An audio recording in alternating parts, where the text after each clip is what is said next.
Olá, meus queridos alunos, professor Sérgio Carim, mais uma vez, gravando uma videoaula, dessa vez uma videoaula de revisão sobre a segunda parte do Segundo Reinado para os alunos aí do oitavo ano, que vão fazer prova, conteúdo aí de Segundo Império até a proclamação da República, e que nesta videoaula será uma parte, um corte histórico, definidos aí com o Segundo Reinado.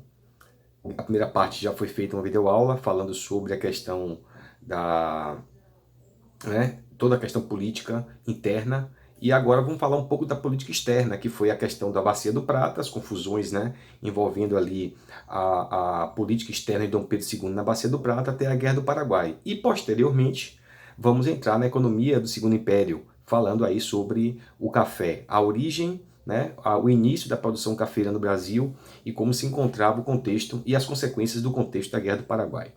Bom, inicialmente falar que o Brasil, com o Segundo Reinado, politicamente após o Ministério das Conciliações, o Ministério da Conciliação, melhor dizendo, equilibrou, estabilizou a política brasileira por um certo tempo, e a partir de então nós temos uma conjuntura favorável, à expansão brasileira, principalmente na questão industrial, falando sobre a economia interna, mas também uma política externa assim, um pouco agressiva, no sentido de interferência do governo de Dom Pedro II nos principais países vizinhos do Brasil. Refiro-me aí à Argentina e ao Uruguai também. A influência do Brasil nessa fronteira do Cone Sul era muito importante, porque a Bacia do Prata favorecia uma ligação muito importante para o Oceano Atlântico. Então, o Brasil faz fronteira exatamente com esses países e seria de grande interesse do Brasil dominar aquela região ali. Por isso houve interferência na Bacia do Prata com relação da intervenção de Rosa e Oribe, essa questão aí que acabou derrubando os presidentes, tanto da Argentina como também do Uruguai, e o Dom Pedro II se sentia muito à vontade naquela região. Bom, a Bacia do Prata ela gerou uma série de conflitos, principalmente porque o Brasil interferia constantemente, por interesses econômicos, logicamente, constantemente naquela região da Bacia do Prata.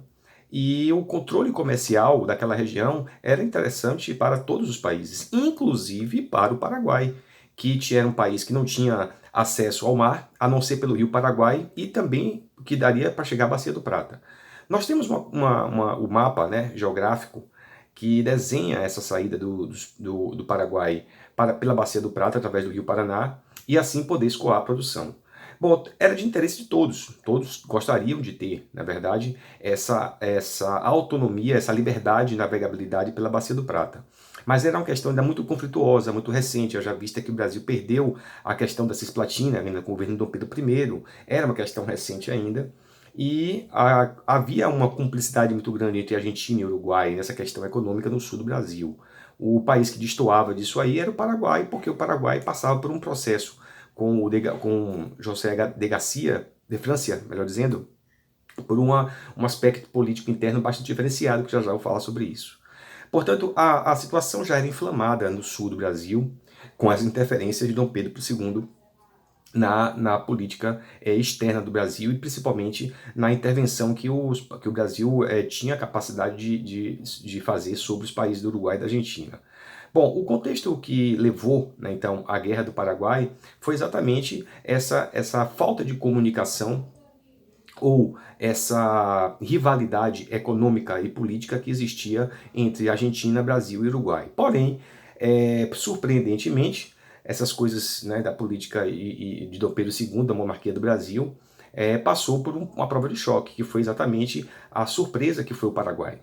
Falar um pouquinho do Paraguai aqui. O Paraguai foi um país que se tornou independente através das elites agrárias, mas que com o governo de José de Francia foi um país que surpreendeu na América do Sul, principalmente pela sua potencialidade de administrar, através do seu presidente de França, de organizar politicamente com a questão agrária. Portanto, foi feita uma reforma agrária, foi feito também um projeto de desenvolvimento educacional, de desenvolvimento industrial, e que favoreceu o crescimento do Paraguai. Portanto, o Paraguai só tinha um problema, que não tinha acesso ao mar e, portanto, ele dependia da passagem de outros países.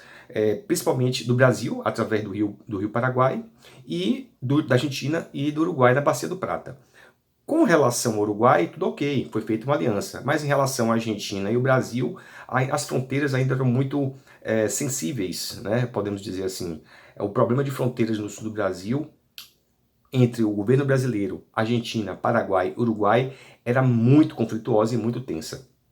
Dessa forma, quando De Francia morre e assume o Lopes, né, pai, ele não conseguiu manter a mesma política diplomática que então o De Francia fazia.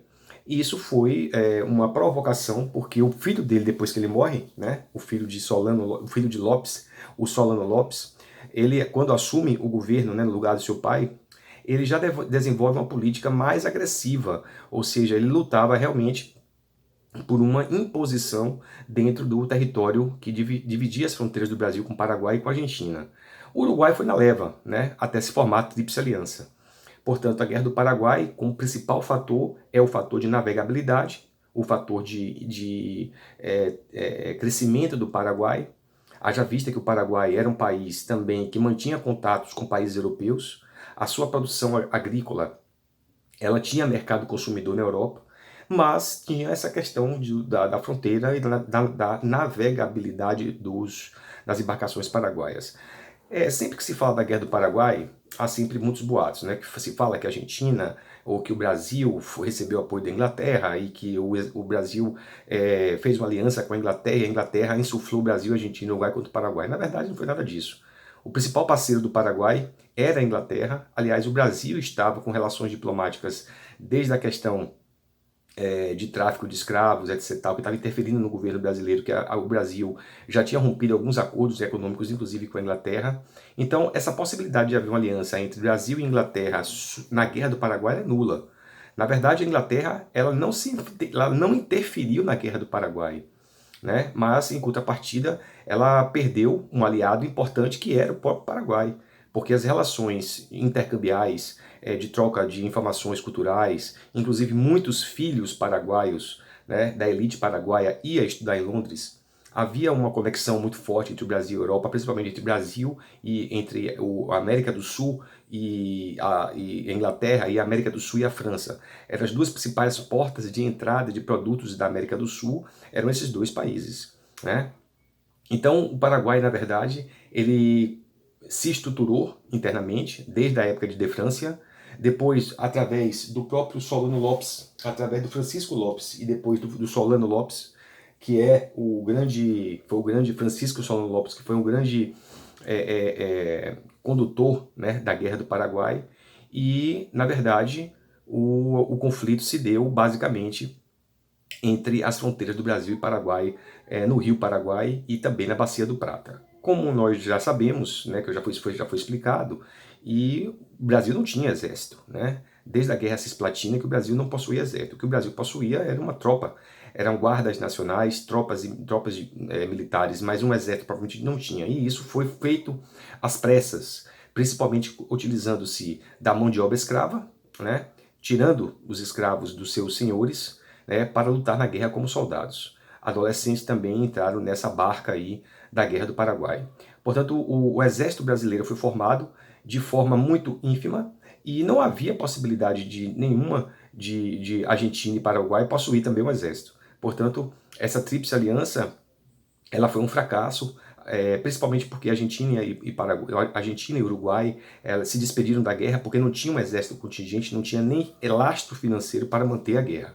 E o Brasil pôde se deparar com esse conflito e o Paraguai deu a grande falta de sorte porque ele não tinha para onde sair muito, né? Então o Brasil adentrou o Paraguai, muito embora o Solano Lopes tenha também invadido o Brasil, né? Invadiu a região que hoje é o atual Mato Grosso, invadiu, por exemplo, também cidades da Argentina com o objetivo de dominar, né, a saída para a Bacia do Prata. A Batalha de Riachuelo foi a finalizadora desse conflito, no qual o Brasil saiu-se campeão, em tese, né? A vitória do Brasil na Guerra do Paraguai não há do que se comemorar em termos de ser campeão ou não. Na verdade, os dois perderam. O Paraguai teve sua população dizimada, calcula-se em perdas de mais de 40%, 50% da população paraguaia foi diminuída, e o Brasil também embarcar com suas consequências, né? Principalmente porque a questão A questão militar, ela veio à tona após a Guerra do Paraguai, porque os grandes heróis da guerra, se assim podemos dizer, que foram os vitoriosos da Guerra do Paraguai, formaram um verdadeiro exército com negros escravizados, e cujo o pagamento pela indenização daqueles que morreram e daqueles que ganharam alforria, o Estado ficou também nesse conflito muito sério com os proprietários de terras. Então, na verdade, a Guerra do Paraguai trouxe pontos negativos. A questão militar, né, da presença dos ex-escravos e negros no exército brasileiro, que de certa forma foi um questionamento à escravidão e também despertou mais ainda e fortaleceu as ideias abolicionistas. E o contato com outras ideologias, como o positivismo, né, com os argentinos, né, o conflito que durou de 1865 a 1870 não foi um conflito curto. A Guerra do Paraguai foi um conflito longo. Esse resumo que eu falo aqui da Guerra do Paraguai, na verdade, é um sintetizador daquilo que foi uma guerra que durou muitos anos. Né? 5 anos para uma guerra é muito tempo e muito gasto também de dinheiro. Então o Brasil não teve esse retorno gasto financeiro propriamente dito, né? E muito pelo contrário, herdou questões como a questão escravista, a questão abolicionista, e também isso foi um abalo no alicerce do segundo reinado no Brasil. A gente fala também que o Paraguai, além de ter sua população dizimada, dificilmente o Paraguai se recuperou ao longo dos anos vindouros que vieram, principalmente porque não houve a capacidade de manter o mesmo nível, né, de produção interna, e também porque o Solano Lopes ele esvaziou os cofres, né, com a derrota. Ele teve que pagar uma pesada indenização ao Brasil também. Bom, a Guerra do Paraguai ela é o fim, marca também o fim das disputas territoriais, porque após isso aí as fronteiras foram definidas, né? Bom, em contrapartida, o Brasil ele passou a passar, né, a um novo ciclo econômico, que foi o ciclo do café. Saindo dessa política externa aí, da Bacia do Prata e da Guerra do Paraguai, vamos falar um pouquinho agora sobre o ciclo cafeiro no Brasil, que se iniciou por volta de 1850, mas ganhou grande notoriedade a partir de 1870, exatamente com o final da Guerra do Paraguai. Uma coisa não tem nada a ver com a outra, mas é importante sempre se falar que o ciclo cafeiro no Brasil ele eclodiu, começou a se desenvolver de forma mais interessante, né, para a economia brasileira a partir de 1870. O café que veio se estabelecer tanto no Rio de Janeiro como também em São Paulo, mas em São Paulo foi o palco do desenvolvimento total do café. Várias mudanças aconteceram com o café. As mudanças principalmente no desenvolvimento das cidades do interior paulista, com a produção cafeira no Vale do Paraíba, chamamos de Oeste Paulista, mas é o chamado Vale do Paraíba, a Terra Roxa, que se adaptou à produção do café, e isso trouxe duas mudanças importantes para o cenário brasileiro. O processo migratório da Europa, principalmente italianos e alemães que vieram para o Brasil e se adaptaram a esse processo de modo de produção, como também marcou a transição, né, do modo de trabalho, do modo de produção escravista para o modo de produção assalariado.